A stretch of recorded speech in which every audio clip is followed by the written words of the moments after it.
from the last meeting. Anybody have any changes, corrections, or omissions that they want to bring up? Is there a motion to approve?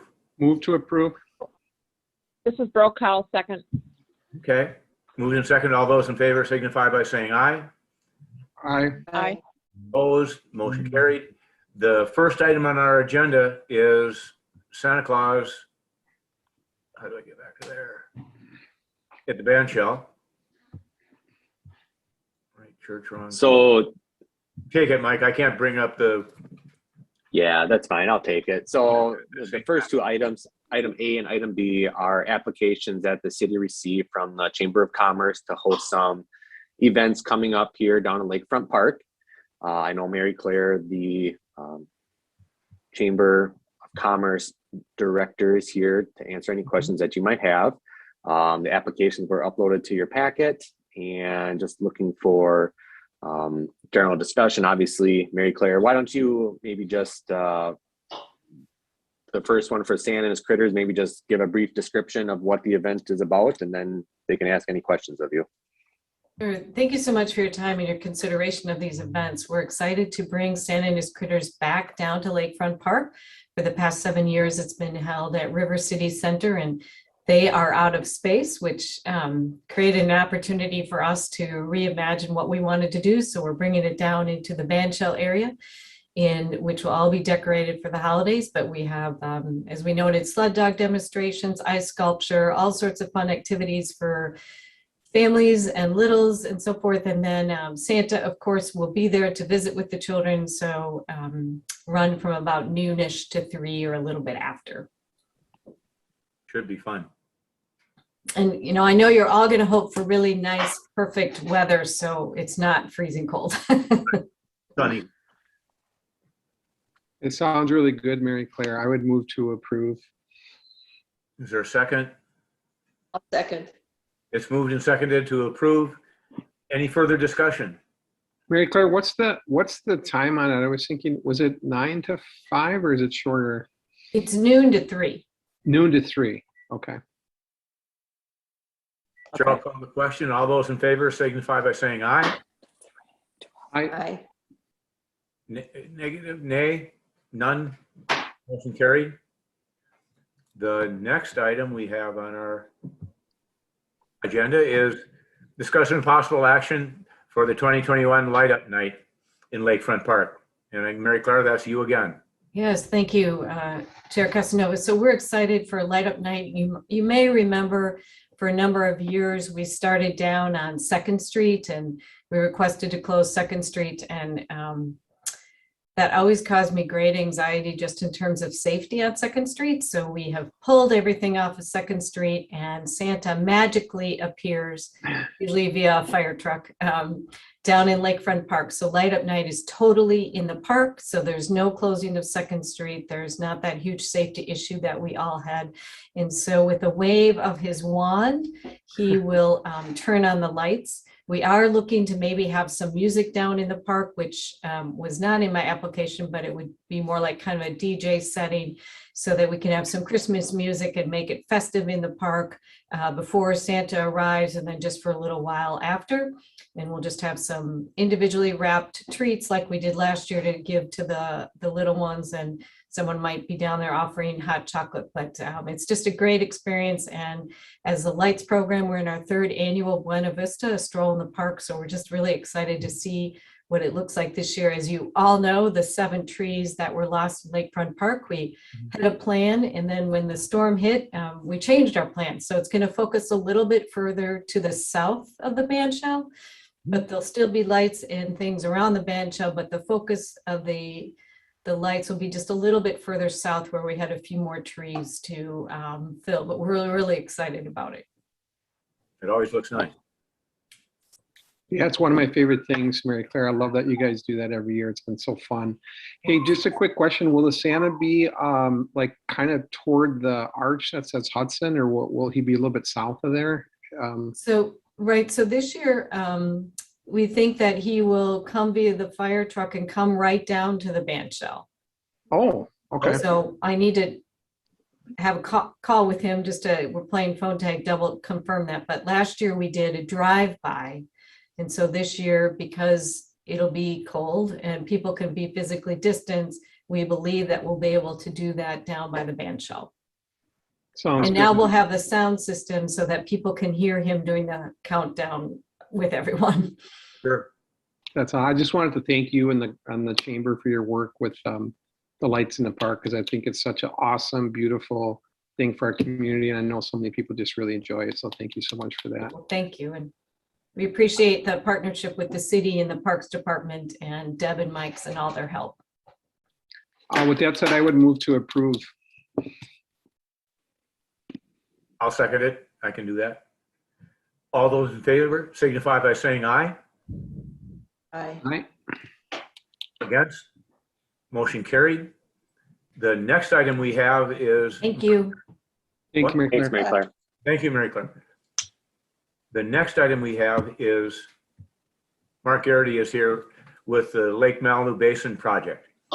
And with our long-range plan coming up and working on that, the timing is great for Mark to bring this to us as to what's on the horizon for down on Lake Malibu. Mark, you want to take over? Thank you, Mr. Chairman. Thank you, everybody, for allowing me to be here. As we were getting ready for this, this will be an informational presentation. With my understanding is that I will come back next month and make a formal presentation with a proposed resolution for you. So it's my understanding to keep in the bounds of what I'm to do here. It's informational purposes. So, and I think that will work. So I'm here representing the St. Croix Bike and Pedestrian Trail Coalition. I am the chairman of a subcommittee of that, which is entitled the Lake Malibu Trestle Park Committee. I have had this dream since, to be very blunt, I started seriously bicycling in the mid-'70s. And at that time, I was working up in North Hudson during the summers when I was in college. And the trains would come to that location and cross the trestle bridge across Lake Malibu. And the picture behind me is an aerial shot of the basin that I'm talking about. And the trestle, and we're going to have a video, but the trestle is over my shoulder and it goes to North Hudson. Over the other shoulder on the east shore of the lake or of the reservoir is the hillside that comes up from North Street and then it forms into Bridge Street. And so that's, and then brings us down to the basin, which is very important. I'm here not only to talk about the passion that I have for this project and that the coalition has for this project, but also to review with you as I was going through some materials last Friday and came across the Hudson, City of Hudson Parks and Outdoor Recreation Plan. And specifically on page 4, where it talks about the vision, that being the City of Hudson is a network of parks, trails, open spaces, and recreational opportunities that will provide safe and diverse activities to sustain its unique character and natural beauty of the Hudson community in the St. Croix Valley. It then goes on to talk about that acquisition under the heading of goals and objectives. And it talks about an acquisition to establish a program that will purchase land for the expansion of the City of Hudson Park System to obtain, when the opportunities arise, site for future parks and playgrounds, to utilize local, state, federal, private foundations, and other financial assistance when possible to acquire desired land for future development.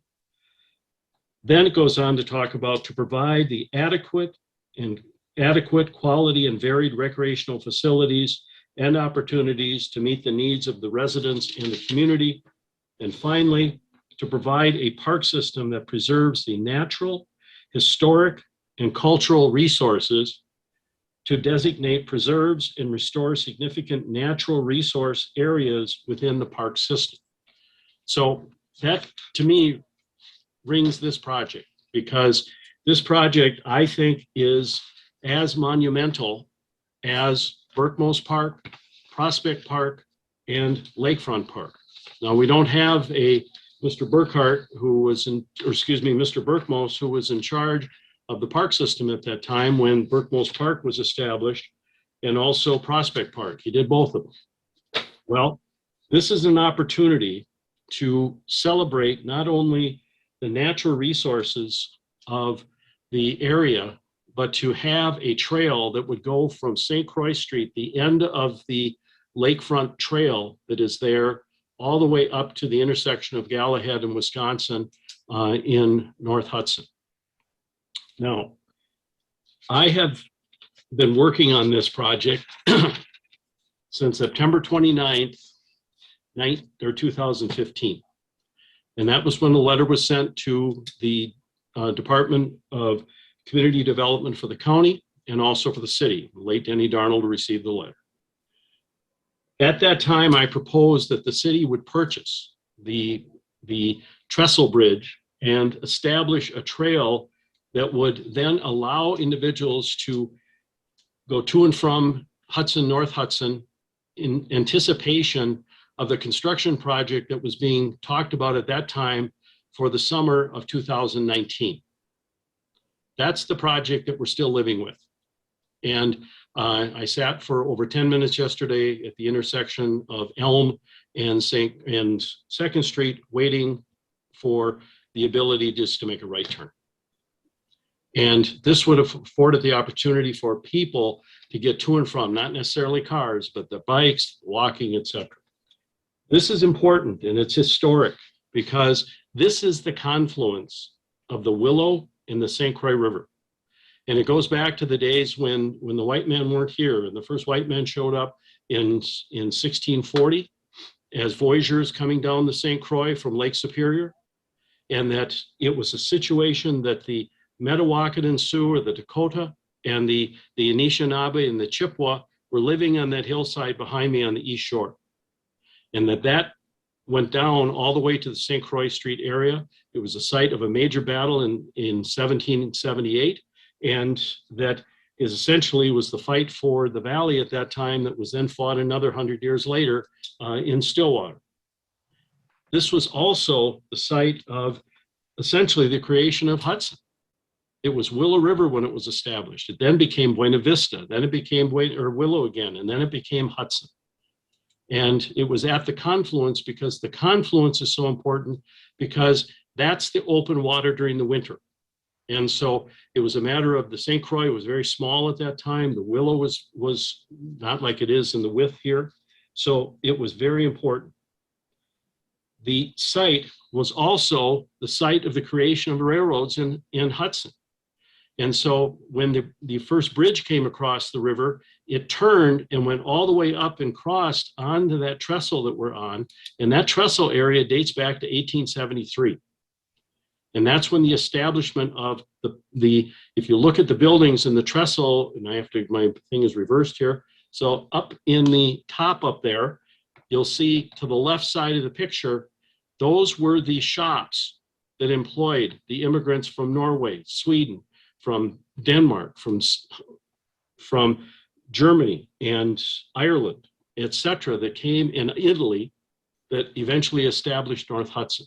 At its top, there were 500 people employed in that shop with the connections all the way to Chicago for building train cars, etc. So we would be celebrating not only the Native American history, but the history of the immigrants and the railroads in the area. It was also to look at it from the standpoint of the place where, I'm skipping through here to move along because I know you folks need to get going. When I have talked to individuals, and I have talked to county, city, people that would be funders for us, the common question is, who's going to own it and who's going to maintain it? And I'm talking to all three entities, the county, the village, and the city. We have talked to the county, went to them with a proposal. And the county said, come back to the city and the village and then come back and talk to us and tell us what they say. Are they interested in participating? And Go ahead. is there a question? I was going to ask you to go through the ownership of the property. Yep, that's where I'm coming right now. So with that, I would ask you to look at page 22 of your packet. And the purpose of that is page 22 of the packet is a map that was prepared by the St. Croix County Department of Community Development. And that map lays out the ownership for the property. Now, the trestle, and all this started up 3 years ago when the Union Pacific announced they were selling 5.8 acres, which is the trestle and then some property. And I'm going to show you a video of the whole project up here. But the interesting thing about the map that you have, and this is important, and my camera's not showing up. This map, and this is really look over this because this is an informational meeting now, but this map lays out who owns it. And how many of you knew that you owned the property in the city of North Hudson? Yeah. And you owned it jointly with the county and the village. So the property, if we look at from the map side on the river, that if you look at that, starting up at the top, that's joint ownership, the three entities, county, city, village. It then goes down to the dam, and you have the dam, which is a cooperative maintenance agreement between county, city, village, and township. Below that, on the river's front and beach front, there's actual beach there, you own in the village of North Hudson, this beachfront and this property alongside the railroad. The railroad property is totally enclosed by county, city, village. On the east side of the railroad property where the road is, I'm going to drop out of the picture, where the road is located, that is owned by St. Croix County. But then you come down to the bottom to what's called the Little Dam, and that's what holds back the Willow River because the natural flow is to the south. That's owned by the city of Hudson. But half of the lot is in the village of North Hudson. The property then to the south of that road is owned by city, village, county. What's very important is the embankment on the east side of the Malibu. There are 6 city lots there, which are they go to the center line of the street that is there and go to the river. And those are owned by city, village, county within the city of Hudson. And the demarcation, and when you look at the map, this is very important, you will see in the river itself, in the Willow, you will see where it says Hudson or North Hudson, Hudson. That's the center line of the river. And so the natural flow of the river is there. So to the north is village of North Hudson, and to the south is to the city of Hudson. And actually, that you go through this, and it then becomes that a lot of this is in the village. So the argument has been, we would never, and I have been told by a representative of the city, we would never put a park in there. I'm not asking you to put a park in. I'm asking for a cooperative agreement to form a regional park between county, city, and village. Because the answer to the question, who's going to own it? You do. Already. You already own it in a cooperative agreement with those parties. So the purpose of this is and the reason I'm here is we have prepared a resolution. This is informational purposes only. Take the resolution, look at the resolution, and this will then go to, I'm assuming, Mr. Vivian, and then I'll come back next month and ask you specifically about what we can do. And the purpose is to get all 3 parties, county, village, city, together with an organization, which is the Rails Trails Conservancy Assistance Program. This is a program that will not cost you a dime. We've all of us have paid our taxes, and the National Park Service has this program. If we qualify, and it takes having cooperation of the entities, doesn't cost any money, that the entities would be brought together by the RTCA to get essentially a mediated for the purpose to see, is there interest in establishing a park? And is it a situation, is it viable? And all of these things will be worked out, funding sources, et cetera. If you look at what has been done in Stillwater, the beautiful park there, the loop trail area, the connections that have been done with the loop trail, the Browns Creek Trail, and the Gateway Trail Association, that all of that was negotiated by the RTCA. If we go down to Hastings, Prescott, Point Douglas Park, right across as you go across on Highway 10, that literally, it's so much like this because what did they do? They took the trail and went under the interstate highway, which is US Highway 10. They had to go through that right of way. Then they went along the right of way of the Chicago Northwest, or excuse me, the Canadian National Railroad that runs over into Wisconsin to the south and north and south back through there, the freight trains. So all of that was done with the RTCA negotiating, and there's a wonderful video of the dedication and the cooperation that goes on. So what I would like to do is show you the video so you can have an understanding of the property itself. And next month, what I would like to do, I'll pick out 3 or 4 really cool pictures from the standpoint to show what the plan is. And again, as we get into this, I'll stop it for a second, but the concept being going from the south to the north, that the connection would be going from the intersection at St. Croix Street, crossing St. Croix. There would be some sort of trailhead there with parking, et cetera. That's going to have to be worked out because you got people who are going to come and use this. And then it's a situation going on to the XL property, which we met with the XL representatives last week, and they're still waiting to hear from you guys. And they're willing to work out something on a park. They're excited about doing it. And we talked about, Doc Solander was there with us, and Susan Heiser from the coalition. And we walked along the edge, and it would be along the edge. And then as you look at that map on page 22, you will see the XL, and it's listed as Northern States Power, the property. On the north end of it, there's a very pointy piece of property. That's city property. You have property that is along that whole ridge, and the idea, and you'll see it when we stop the video, you would go along the ridge and then come back and under the active rail line. Now, this is going to be the hook. This is going to take some work, is getting permission to go underneath the right-of-way of Union Pacific.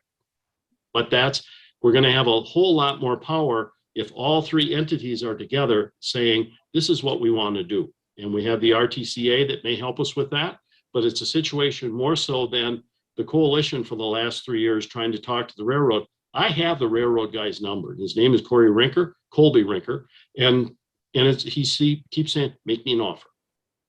Now, the other side of this is, and this is where Mr. Vivian comes in, this is where Mr. Cox comes in from the county.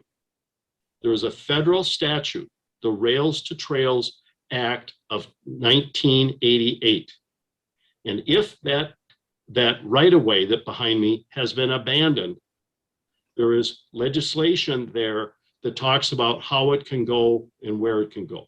And that's where we get into a situation where the attorneys step in and say, yeah, we don't have to pay for this. It reverts to us because it's a federal right-of-way. So that's something that has to be worked out. So if I can share my screen and show you the video so you have a sense of where we're going. This is taken from the south and goes from the intersection of Galahad and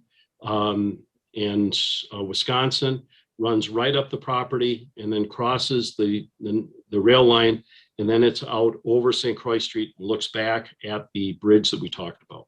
So, is this the one I hit? I give up. Yep. And okay. Come on. Where did it go? Well, as usual, things have gone different here. Hold on a second. And So while you're doing it, Mark, this is yep, the project is so large and it could have such a positive impact on the community, the riverfront, and how that whole area gets used. That's why I thought it was so important to come to the park board to be part of our long-range planning so that we can take advantage of anything that should come into the future from it. okay.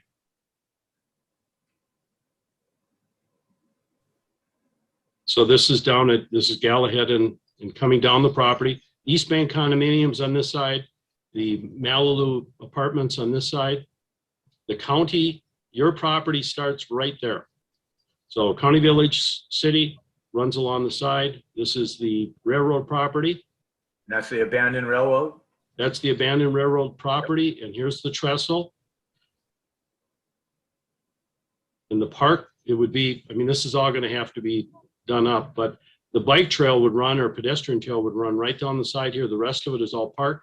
This side over on this side is all beachfront and would have to be some work done on it.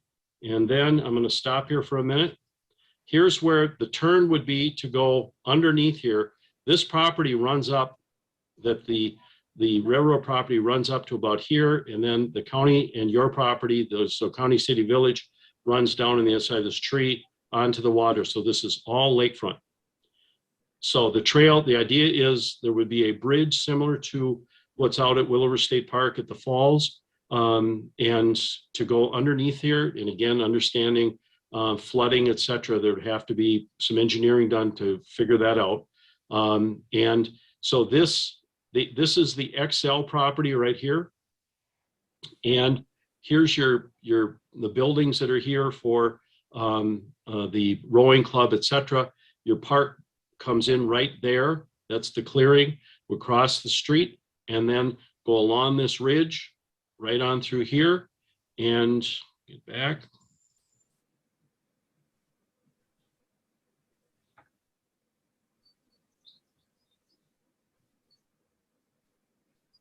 And again, there's XL. That property goes up. This is city property. This right of way is 100 feet each side of the center line of the track. So 100 from right here, 100 feet out. And the city garage sits right up here where the leaves, et cetera, get dumped. And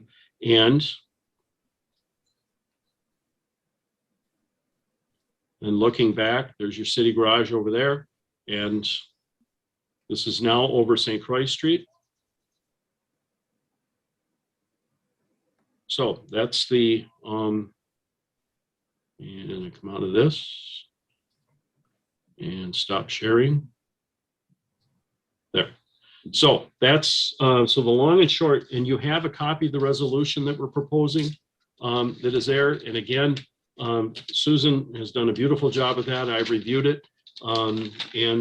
But Mr. Vivian and Mr. Cox are certainly more astute in drafting resolutions, but I think this is a pretty good one. And again, we're not asking you to buy any property. We're asking you to engage in a cooperative effort with these two municipalities because you own property with them. And this is a piece of property from the historic standpoint. And to get back, I had a conversation with a dear friend of mine today. And in that conversation, she happened to mention, she said, we need to come together in what we used to call as kids, the common good. And it was like, we weren't even talking about this project. And I think from a message that a project like this that could give this community, which needs a shot in the arm, from the standpoint of people working together to be able to say, we can do this. It doesn't mean you're red, blue, green, whatever you are, but it's a situation, what we can do, what the potential is. And we can get into more stuff about potential, what can be done with bridges, with LED lighting and the stuff that was done down in Iowa, just south of Ames, at I believe it's the Madras Trestle Bridge. And it's unbelievable what they've done in Eau Claire at the confluence there. Again, with a railroad, with LED lighting. And I use the example of the Highway 35 bridge where, you know, on Prince's birthday, it turns purple. And the same thing could be done here with LED lighting, which would be cheaper to use rather than the big floods, et cetera. So I would ask your consideration. I want you to please to take a look at this stuff. I'd like to come back on the 7th of December, if I'm allowed to do that. And at least make a formal presentation, be very similar to this. I'll make it shorter. But at least so we can get the resolution onto the Common Council because we want to get this thing going with the RTCA if possible. Questions? I'd like to point out just one thing too, Mark, that I've been told is Yep. the county and everybody keeps saying, well, they're waiting for the other person to make the first step and say they're Right. going to do it. And that's pretty much what this is saying, yes, we are interested in wanting to do something.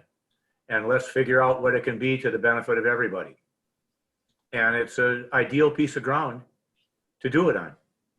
We already own it. So And we're appearing on Thursday night in front of the North Hudson Park Board. We were there for an informational meeting. In fact, I believe it was the night of your last Park Board meeting that we did an informational meeting there, laid out. We had just received the video. And so they were the first ones to see it other than myself in my car. And so it's one of these situations, I just, if we can just come together, I can't tell you the frustration this project has been with, because people all of a sudden, we can't afford it.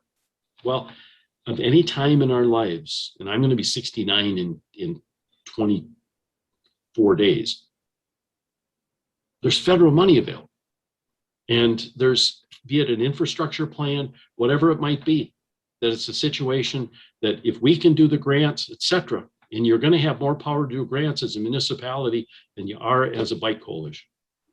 So that's why this is so important. And I would ask, if you have friends up in Richmond, what has Richmond done with trails and the expansion of their parks up there? And taking into account the history, the Door Prairie area that they've done with the history, with placards, et cetera, it's just phenomenal. It's a beautiful setup. And Mr. Mrose has had some experience with Richmond. So, okay. thank you very much. Thank you for letting me do this. I truly appreciate it. I'd hang around and listen to others, but I've got another 6 o'clock meeting to get ready for.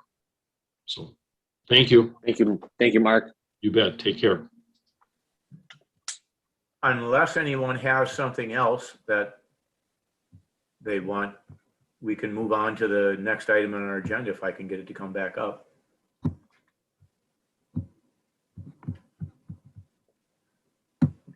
Hey, Pat, I'm just curious if any of the park board members have any initial reactions to Mark's presentation, and any feedback that they might have to offer about it.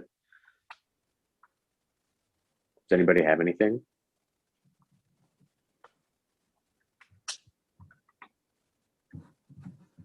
Sorry. I think it sounds quite exciting, actually. It could be quite an asset, I think, to the community to be able to allow that kind of pedestrian biking kind of route.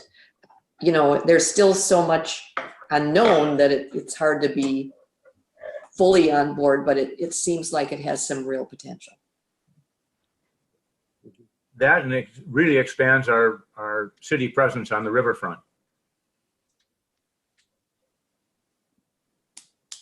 I guess, Mike, for me, I have more questions than I do answers. I would want to hear from Nick for sure. I think hearing from the county, from what I understand from the city administrator, is the county somehow has to be the one that initiates it first, is my understanding of where it's at right now.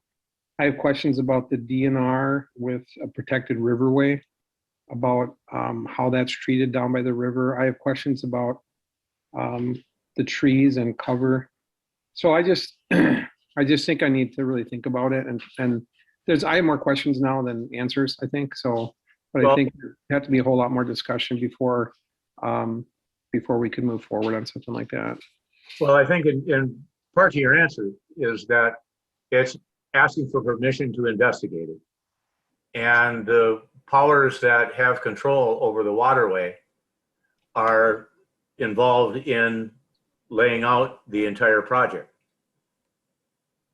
So we gain the benefit of having those people on our side to begin with then in what gets done.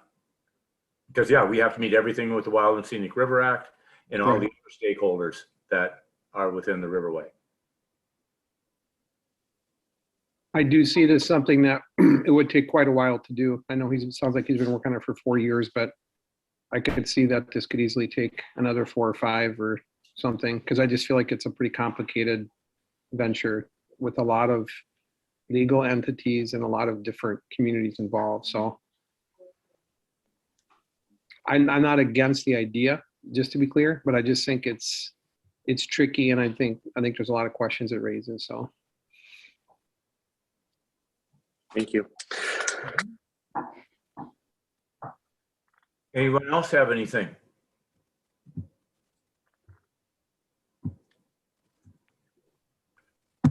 Okay, can I get the agenda? We've got discussion of possible action to increase the sailboat mooring fees to $575. Yep. So the next 2 items kind of go hand in hand. First one is the sailboat mooring fee, to review that. And then the second one is the park user fees. So we'll tackle the sailboat mooring first.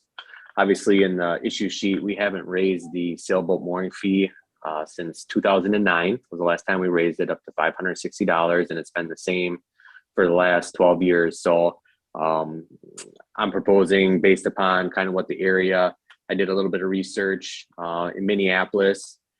Residents pay $550, non-residents pay $650. So we're kind of right on par with them.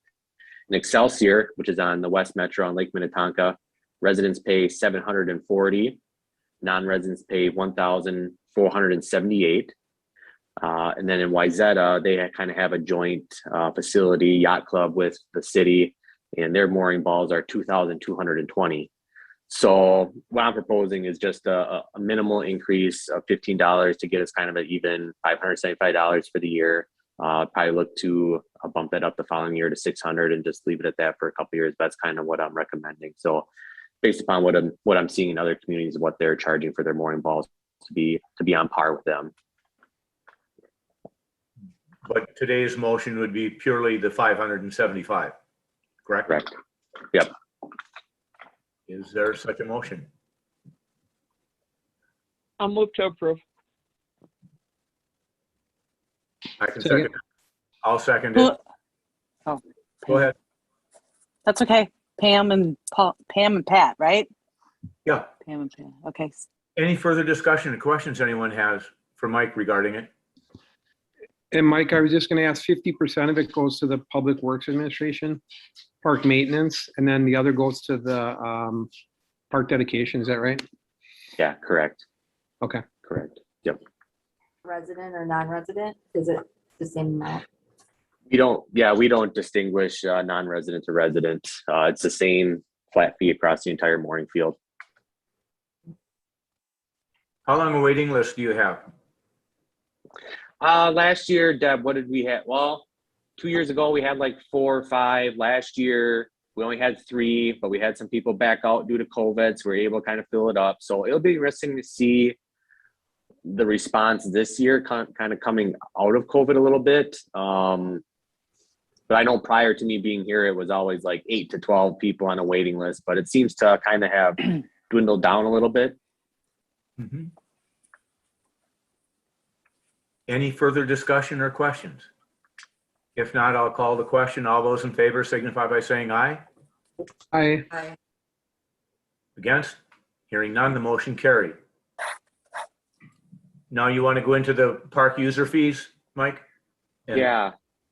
Yep. So the next item is discuss possible action on the 2022 park user fees. The biggest thing that I'd like to point out is in the issue sheet, I just stated that.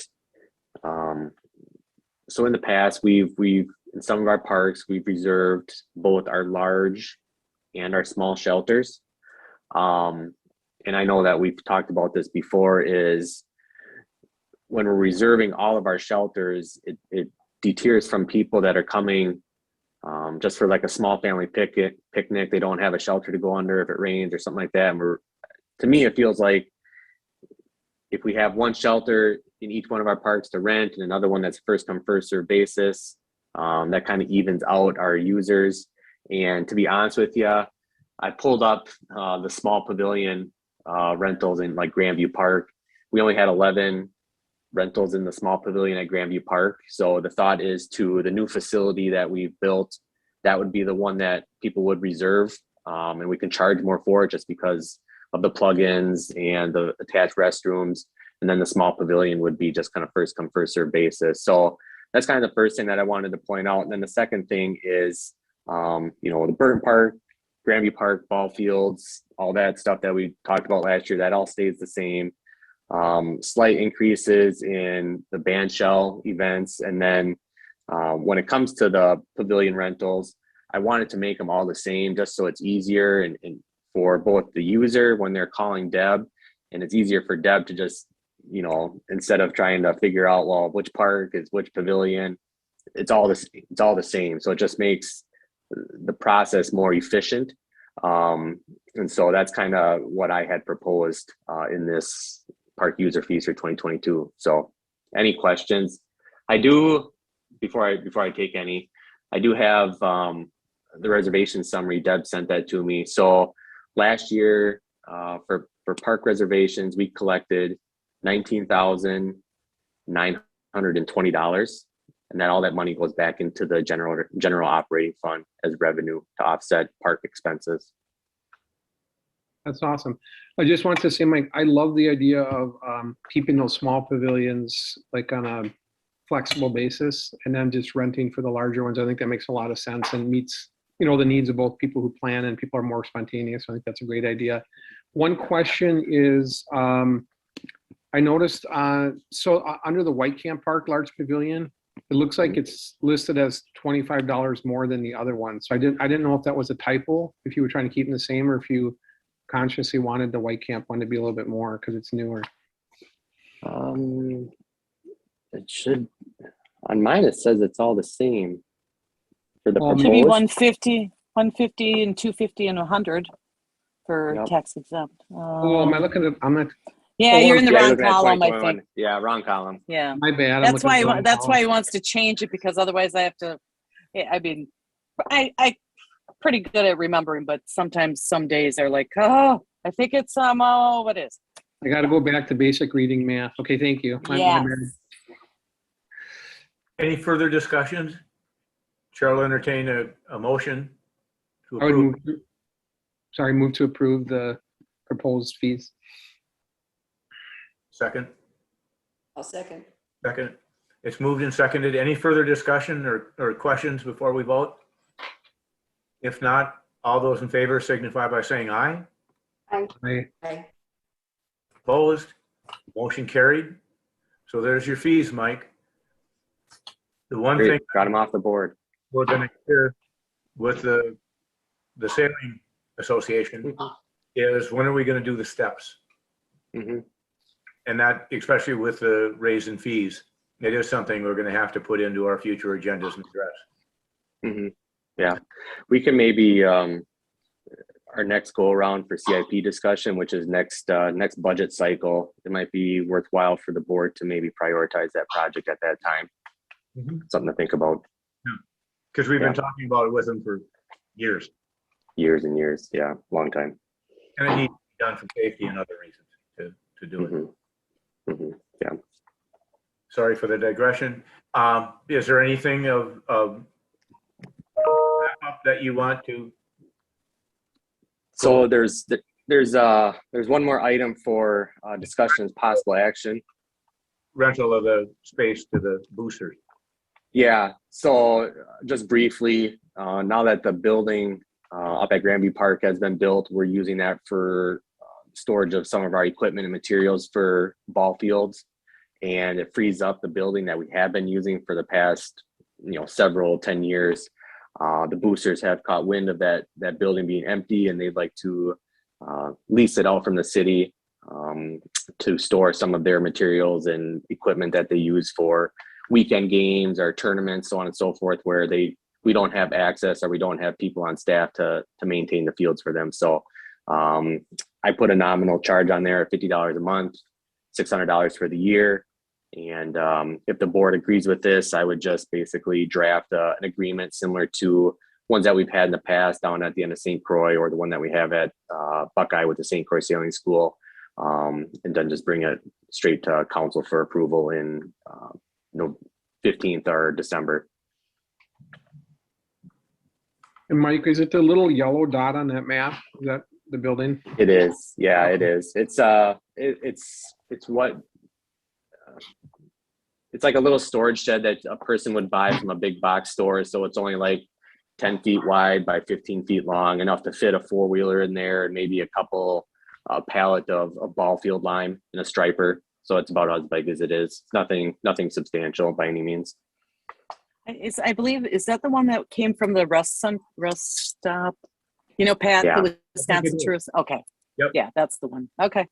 I guess my only question, Mike, is, and you feel comfortable, like you don't think we're going to need that space in the foreseeable future for anything that you'd want to store there? No, not necessarily, Paul. Everything that we have a need to store for fits in the park pavilion, new park pavilion, with room to spare. Okay, that's good. Yeah. I would motion to approve then. Is there a second? I'll second. It's moved and seconded. Any further discussion or any other questions about it? If not, all those in favor signify by saying aye. Aye. Opposed? Motion carried. So you'll take care of that with them and Mhm. get that set up? Yep. I'll draft something. I'll have Mr. Vivian review it, and then I'll put it on a future council agenda for approval before the new year. Yep. And then the only other thing I have for the board is just a minor project update. Obviously, with the cold weather coming up, staff has been busy the last couple of weeks, blowing out irrigation lines, winterizing the parks, the bathrooms, so on and so forth. So 99% of the parks have been winterized and blown out and are kind of put to bed for the winter time. So I see the temperatures are getting down in the low 20s this week. So we wanted to get that done before we have any water leaks in our buildings or hose bibs cracking, so on and so forth. So in our more heavily used parks, we have placed some porta potties out for park users to still have a spot to go to the restroom. So, and we usually keep those out during the entire winter season, Grandview Park, White Camp Park, and Lakefront Park. So that's kind of the only update I have for that. Only question I had is, did we get a surface for the hockey rink in Burton? We're Oh, looking so kind of a- I'm looking at a liner. I'm waiting for these next two rounds of bills to clear council and see how much money I have left in my budget. So after the 15th of November, I'll have a pretty good idea of what I have remaining. And if I do have enough, I will be buying a liner this year and putting it in early December for flooding. Great. Yep. Anything for new business for the future? Anyone have? If not, is there a motion to adjourn? Oh, moved. Second. Moved and seconded to adjourn. All those in favor signify by saying aye. Aye. Okay. Thanks, everybody. Thank you. Thank you, Pat. Thanks, Mike. Thanks, Deb. Stay safe. Bye-bye.